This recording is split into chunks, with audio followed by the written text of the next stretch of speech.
Good morning, everyone. We are continuing here in the Orchis Yosher, and we're starting a new chapter. And if you recall, we're going in alphabetical order of the Hebrew alphabet, and we're holding by the letter Shin. So what is the word and the trait that we're going to be focusing in on for Shin? Shtika, which means silence. Hine Chazal shibchu ma'od midas hashtika. Chazal, our sages, they praise the attribute of silence very much. And it says, Siyag lechachma, a fence, a protective fence to guard your wisdom. Shasika is shtika, is being silent. Yeah, don't rattle on and don't ramble on all the words that you want to come out of your mouth. Rather, if you have chachma, you have wisdom, hold on tight and keep it protected. One of the ways that we can keep our chachma, our wisdom protected is shtika, don't talk excessively. Of course, if you're a teacher, you're a rebbe, you're a parent, you're a friend, you want to give over the wisdom that you have, of course you should. But it means if a person learns how to use the words wisely for speaking about the right things, that will strengthen their chachma. On the other hand, as we'll see, if a person just allows his mouth to run on and on and on with other words, it will end up taking away from his chachma. It says in the Gemara, Mila besela, if you want to buy a word, it costs 1 selah.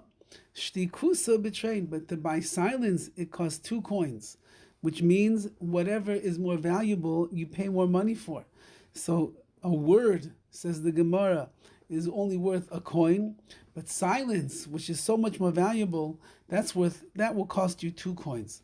V'amru sama de kula mishtuka, as it says further in the Gemara over there, that the best medicine is silence.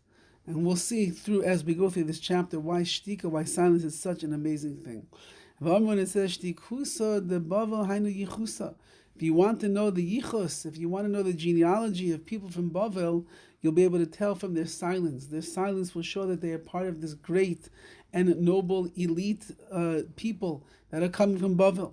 When it says further, yafe shtika lachachamim, shtika, silence, is very good to chachamim, to wise people. All the more so to tipshim, to fools. Shenema, like it says, Gam evel macharish chacham yechoshev.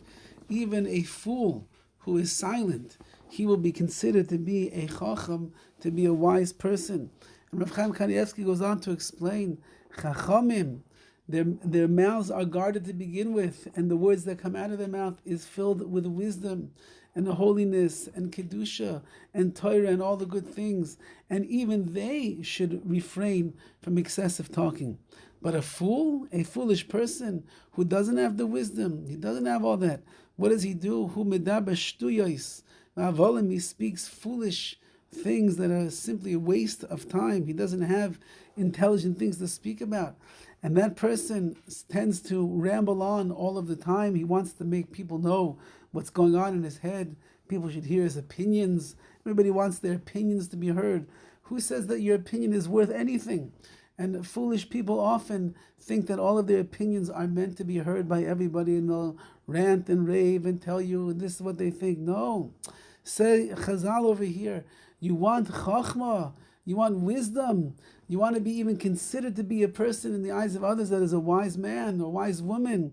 So learn how to have shtika, learn how to have silence. And even if you're really a fool, at least people will see that you have the wisdom and the foresight to try to keep your mouth, which is filled with shtusim v'havalim, which is filled with ridiculous, silly words and ideas that a person is saying.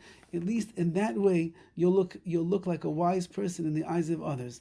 And that's also what we're saying. Even a foolish person who learns how to control the nature of his speech, then his words will start having meaning to the person themselves, to the fool. And they'll realize, why should I say everything that's on my heart, everything that's on my mind? There's a lot of foolishness and silliness that's in there.